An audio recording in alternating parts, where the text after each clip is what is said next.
Good afternoon. This is Chris Bacon, the brain injured guy, coming back with part 3 of this section on the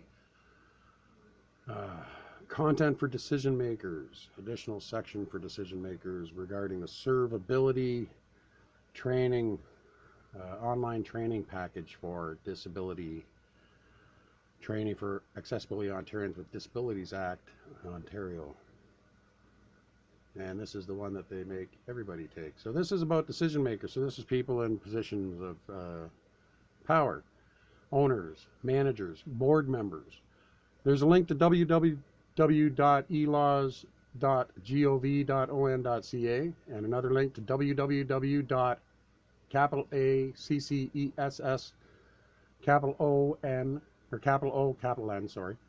so it's accesson.ca. Topics to cover are policies, practices, and procedures, service animals, support persons, notices on service disruptions, alternate formats for materials and publications, and documentation. So we shall view the transcript, highlight it, and let Mark have his day in the sun. This additional section is mainly for decision makers in a business or organization. Decision makers could include owners and other leaders, senior management, board members, or people who help or advise decision makers on the development of customer service policies, practices, and procedures. As a reminder, you may want to keep a summary of requirements from the standard handy, or have staff members keep it handy. This summary can be downloaded from the resources section. It's only an overview summary. You can find more in-depth information about the regulation on the eLaws website or at accesson.ca. You may want your employees to take this additional part of the course. Also, you may need to customize and add to what's been provided throughout this whole course for your own business or organization. This isn't a requirement of the regulation. It's just a good practice to give trainees a full picture on how these areas would be dealt with by your organization. For example, you may want to look at the section here on service animals and provide additional information to any trainees in your operation about situations where they're likely to encounter service animals. You can reinforce the prior learning in the training. For example, emphasizing that service animals should not be treated as pets, since they're working and need to focus. Let's proceed. These 6 key sections should take you about 20 minutes to complete. The following topics will be covered: policies, practices, and procedures, service animals, support persons, notices on service disruptions, alternate formats for materials and publications, documentation.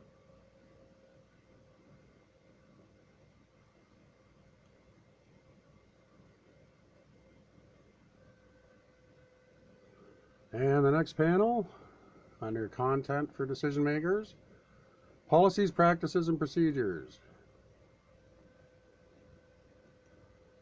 which include principles of dignity, independence, integration, and equal opportunity.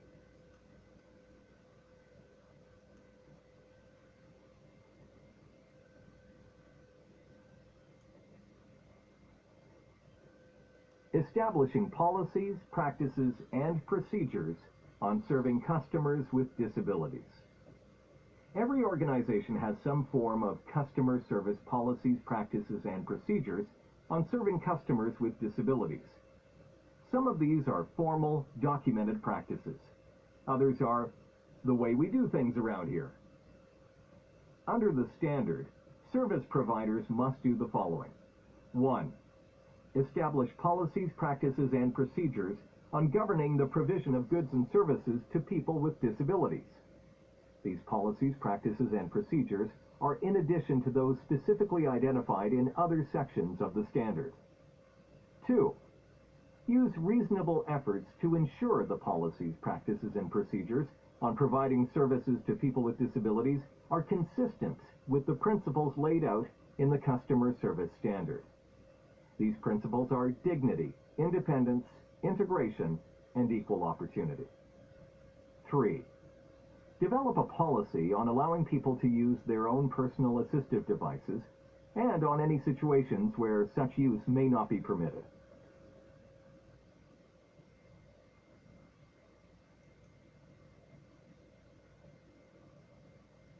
Next panel.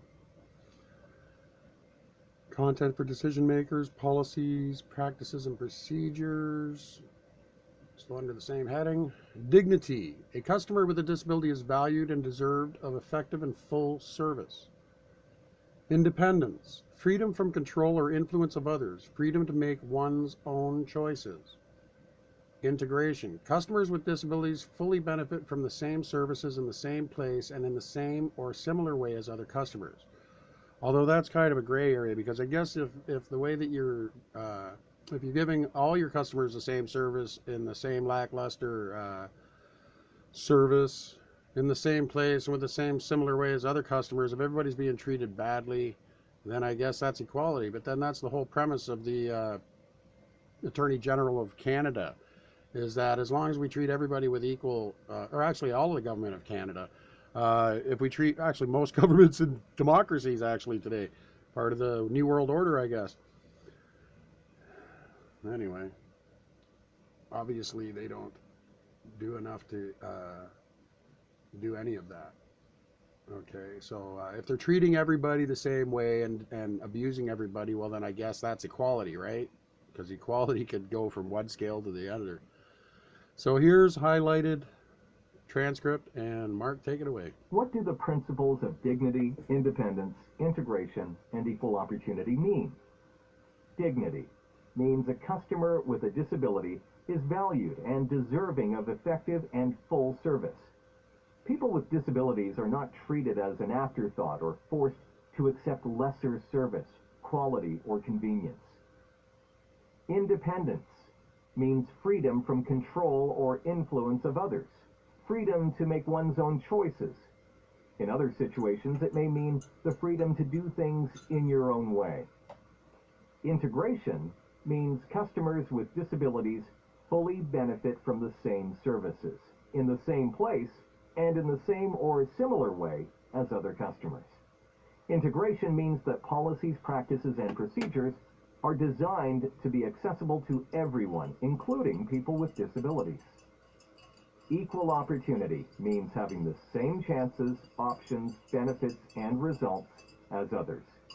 People with disabilities should not have to make significantly more effort to access or obtain service. They should also not have to accept lesser quality or more inconvenience. Think of how you may already demonstrate the principles of dignity and independence, integration and equal opportunity in providing services to your customers with disabilities. Evaluate how you could do things differently if needed.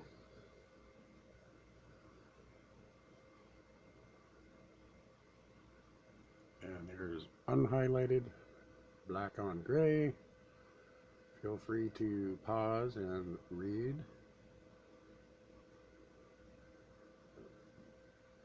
And continuing on, content for decision makers. Next panel is regarding service animals.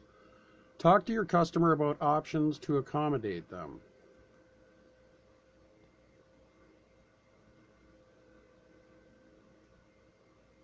Highlight the transcript. Take it away, Mark. In the first part of this training, we talked about allowing service animals into your premises and how to recognize a service animal.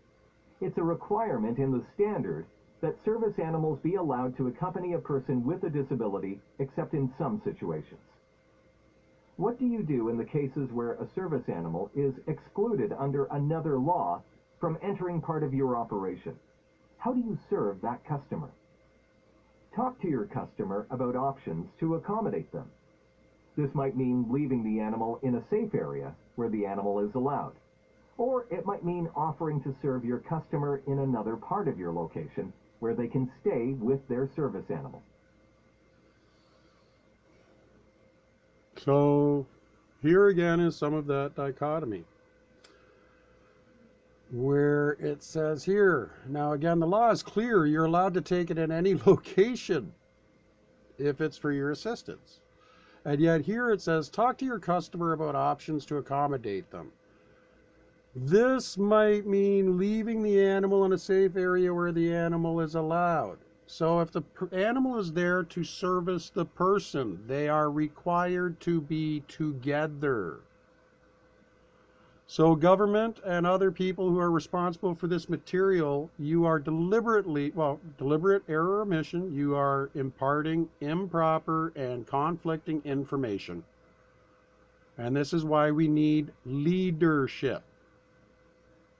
One standard for everyone, everywhere. Oh, guard dogs are allowed some places but not other places, when the law says they're allowed wherever the person is required to go to get service. So a little clarification would go a long way. But what it does, it allows gray areas. By not being answered, it allows a big gray area to have as an excuse. And the one who ends up suffering on the back end is always the person with the disability. Anyway, something, again, this is meant to start discussion, which was supposed to be started a long time ago. Anyway, next panel, content for decision makers, service animals. Continued. So, whoops, just a sec, that's not what I'm looking for. Facilitators discussion guide is in resources section, which again is here. Which of the following statements is true? The waitress was right. Service animals are not allowed anywhere where food is prepared or served. What the heck is this? Where's the question? Did I miss something? Oh, right, I didn't do the transcript. Sorry. No, actually, I did do the transcript on that. So why is there a jump there? Okay, I guess this is the quiz section or something on service animals. Which of the following statements is true? The waitress was right. Service animals are not allowed anywhere where food is prepared or served. The waitress must let Justin keep his guide dog with him in the restaurant. Although another law prevents animals from going where food is prepared, it makes an exception for service dogs in areas where food is served or sold. The waitress was just following the restaurant's policy that dogs are not permitted. It doesn't matter what the law says. Now, I don't know what basis of reference. Maybe it's in the transcript. Or they missed a panel. I'm going to say it's B. Waitress must let Justin keep his guide dog with him in the restaurant. Oops.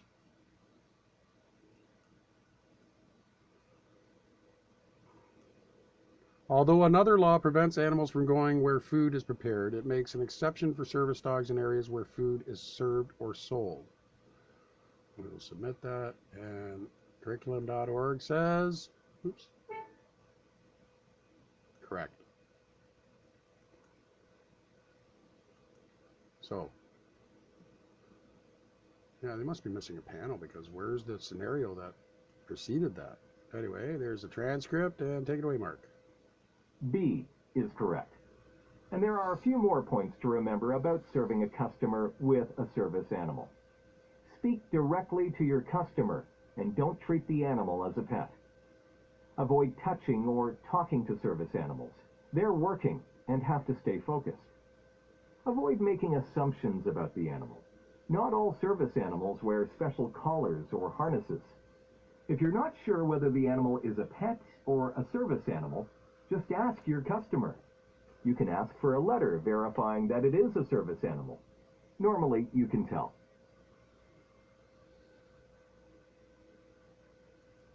Now again, here's some more of that dichotomy because the law states that you are not required to identify your disability, and you're not allowed to, they're not allowed because of privacy issues.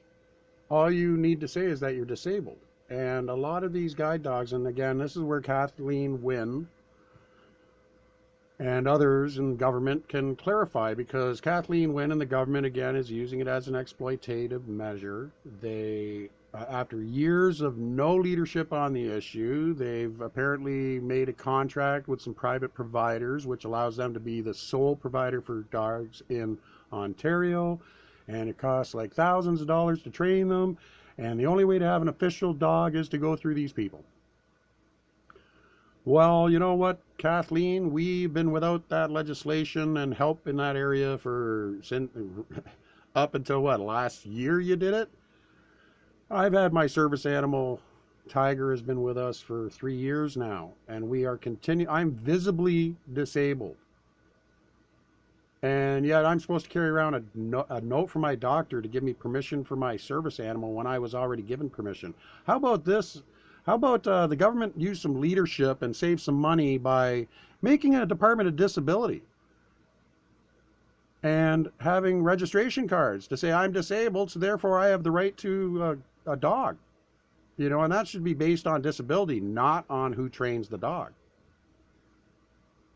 But then this is the whole symptom and problem with government handling these things, or anybody with a arm's length arrangement with government without proper checks and balances by the public, because they turn it into an exploitive measure where they make lots of money off of it and they don't ever have to be accountable for the outcome. Unless, of course, you have a lawyer, can write it down, have lots of money, etc., to be able to, and lots of time out of your life in order to deal with it, right? But then that's the abuse that everybody else has to have when they don't follow the law either and make things gray so that they can keep making money off of it and exploiting it instead of correcting the situation. What we need is real leadership. Well, real democratic government would help first. One person, one vote, majority rules, without the privilege that comes along with it, especially the privilege of being above the law. So, content for decision makers, service animals. Service animals, facilitators, discussion guide and resource section. Again, that's over here. Which of the following statements is true?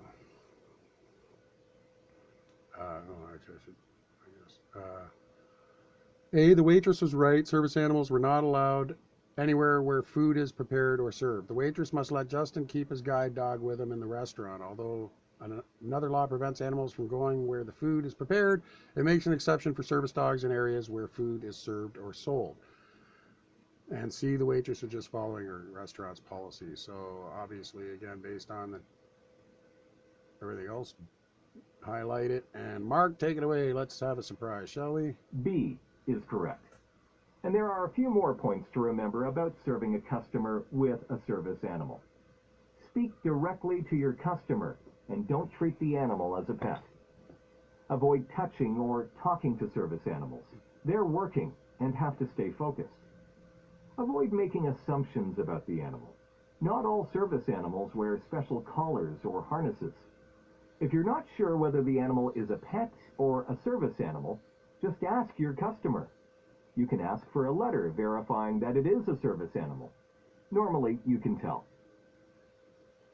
Now that sounds an awful lot like the last one, but let's go and find out. Well, look at this. It's exactly the same panel, except for one is put in point sections without any scenario leading up to it, to say, here's the situation describing what is going on for the waitress and for the person with the guide dog. Anyway, see, look at that. So there's that one, and here's the exact same panel, except for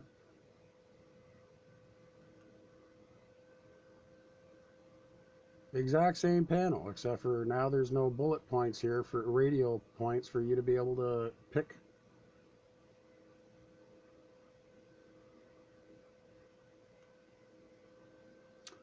Content for decision makers, support persons. Admission fees, posting notices on the fee. Need a transcript. Highlight the transcript and take it away, Mark. Support persons. You may recall that the training mentioned earlier that it is a requirement in the standard that businesses and organizations let people with disabilities bring their support persons with them when accessing goods or services. If you charge admission to your facility, for example at a movie theater, museum, or sports arena, the standard requires you to provide advance notice of the admission cost for support persons. That way, customers with disabilities and their support people know what to expect. You might post a notice on your website or any place where you list your admission charges, or in any materials about your admission policies. The standard doesn't require that you allow support persons into a facility or a cultural site for free or at a reduced rate. It requires that you provide notice on the fee, if any. Oops, sorry, I keep bumping into it. I think I might need a break soon. So there it is in black and gray. You want to freeze your screen, or pause the tape. And the next panel, under content and decision makers, notices on service disruptions. Notify a reasonable time in advance. Post notifications. Make notifications visible. Why the service isn't available. Anticipated duration and alternate facilities or services available. And on the what it has here is that on the picture frame side here, I'm going to read it out for you. It says, notice, Southside elevators are, this is an example, I guess. Southside elevators are temporarily unavailable due to regular scheduled maintenance. Access is available through the stairs located on the southeast corner or escalators on the southwest corner of the building. Arrangements can also be made with office tenants to meet visitors in vacant offices at the concourse level if these services do not work for you. Please contact the firm or organization you are visiting. Elevator service will resume in 2 weeks. Please visit our website or listen to voicemail announcements for updates and information on our maintenance schedule. www.goodofficebuildings.ca 1-866-333-9999. We apologize for any inconvenience this may have caused, and the date is November 8th, 2008. So it contains all the elements. That's an example of what a notice in this situation would look like, or may look like. So here we have, highlight the transcript, and take it away, Mark. You must provide notice to the public when facilities or services usually used by people with disabilities to access your goods or services are temporarily unavailable, or if they're expected to be temporarily unavailable. This applies to unexpected disruptions, as well as those that you know about ahead of time. Under the standard, you must indicate the reason for the disruption, its anticipated duration, and the alternative facilities or services available, if any. Notices and communications on service disruptions should be in places where people are likely to find them. Some suggestions. Notices can be posted on a website, in a window, or at a door. Think of the facilities, services, and systems that people with disabilities rely on to access your services. Escalators or elevators, for example, are important for some people with disabilities because that may be the only way to reach you. You may have other systems or services designed to meet the needs of people with disabilities, such as accessible washrooms, amplification systems, ramps, and TTY services. Basically, you must provide notification of disruption for any location, technology, or method that a person with a disability must use to access your services.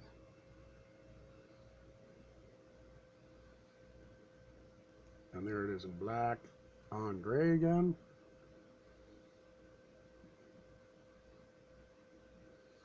Next panel under content for decision makers. Notices on service disruptions.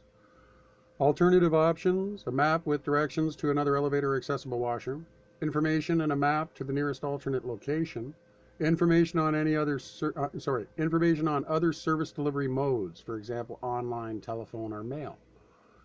Post notices in advance on a website, in a window, or at a door. Pre-recorded information on telephone systems. Inserts sent in the mail with regular correspondence.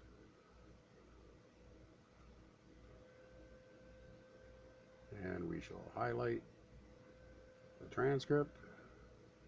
Take it away, Mark. When you know that a disruption in service is going to happen, try to give a reasonable amount of advance notice.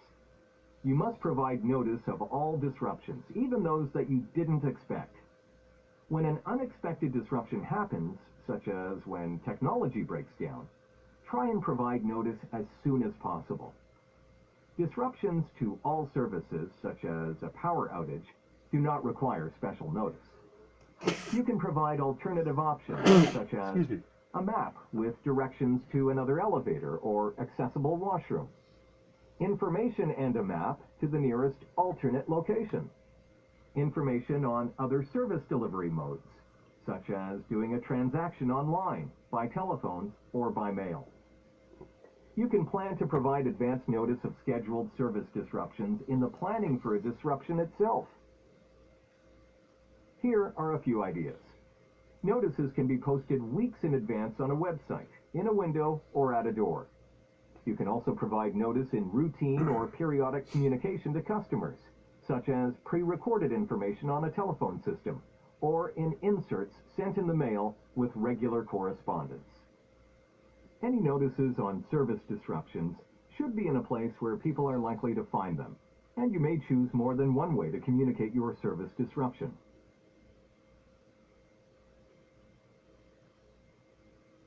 And that's black on gray.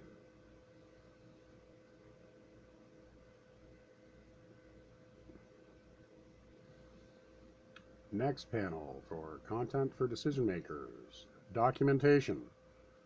Large print, audio cassette, braille, CD-ROM, email, DVD, electronic text on diskette. Goes to show how long ago this was put together. Electronic text on diskette. Does anybody even use diskettes anymore? Goes to show how long it's been since they've been updated. A lot of changes since 2005 to 2015, I guess, eh? Where's that review?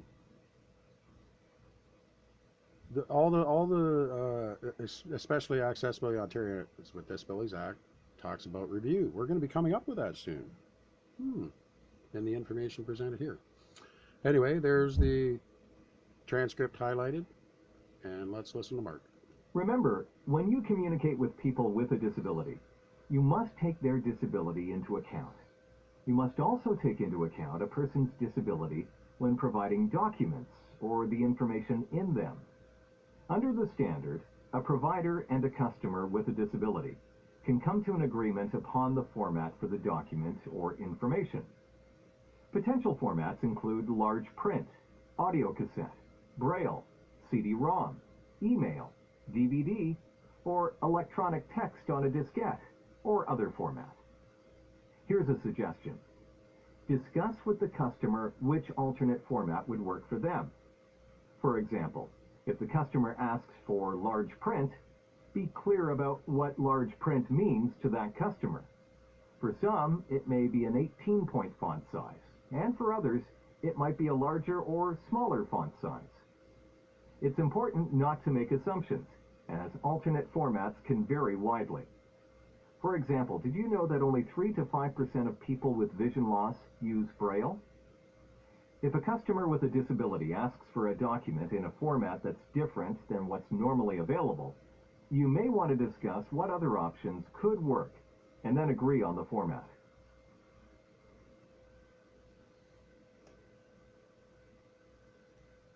Black on gray. Feel free to pause. You can read it for yourself or just repeat. Again, audio cassette. How many people use audio cassettes? Time to update the information, you think, eh? Next panel, content for decision makers, documentation. Designated public sector organization of 20 or more employees. Customer service standard documents, policies, practices, and procedures. 2 is service animal support persons. 3 is service disruptions. 4 is training. And 5 is feedback process.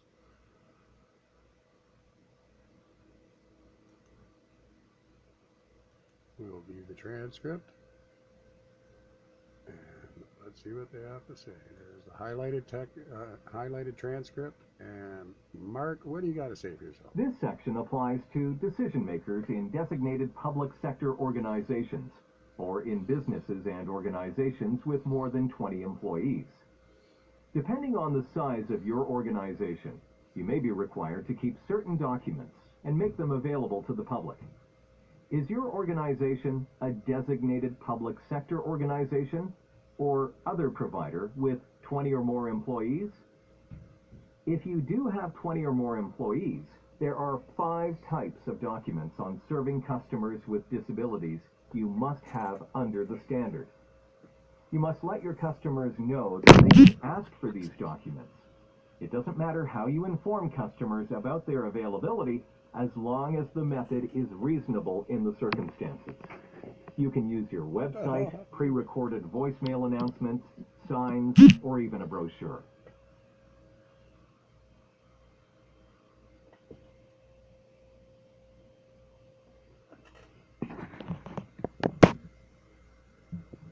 Oops, sorry about that.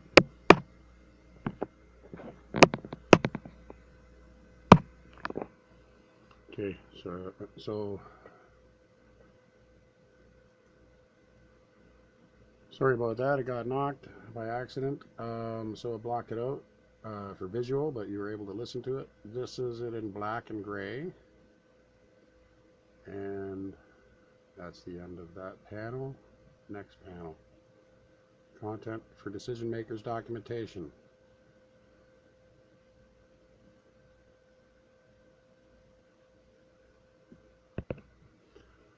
Content for decision makers documentation. Number 1, documents describing policies, practices, and procedures for providing accessible customer service, including the use of personal assistive devices and other assistive measures. 2, documents that describe policies, practices, and procedures in relation to servants, animals, and support persons. 3, a document that sets out the steps you will take in connection with temporary service disruption. 4, a document that describes your training policy on providing goods or services to people with disabilities, including a summary of the contents of training and the details of when the training will be provided. 5, a document describing your feedback process, including the actions to be taken on any complaints received.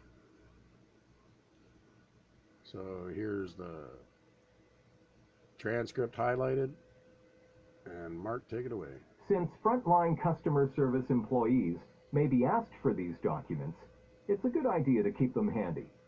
Here's the list of documents required under the standard. 1. Documents describing policies, practices, and procedures for providing accessible customer service, including the use of personal assistive devices and other assistive measures. 2.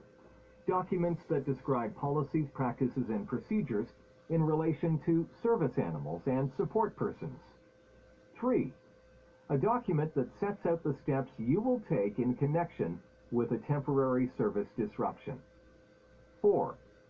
A document that describes your training policy on providing goods or services to people with disabilities, including a summary of the contents of training and the details of when the training will be provided. 5. A document describing your feedback process, including the actions to be taken on any complaints received.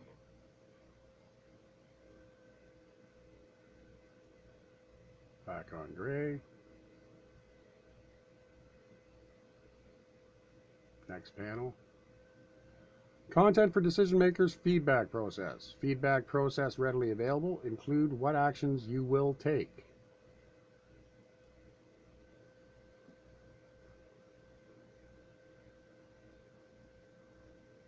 Highlighted and take The it away. customer service standard requires service providers to have a feedback process to receive comments on the way they provide goods or services to people with disabilities.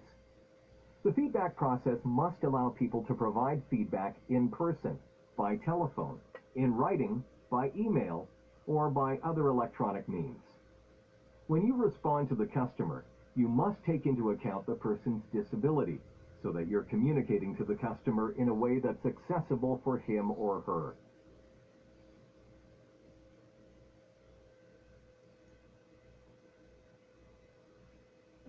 Black on gray. Next panel. Content for decision makers conclusion. Serving customers with disabilities, customer service improvements, additional information serving customers with disabilities. Thank you for letting me share this e-learning journey with you. Enjoy your day. Let's see what the transcript says.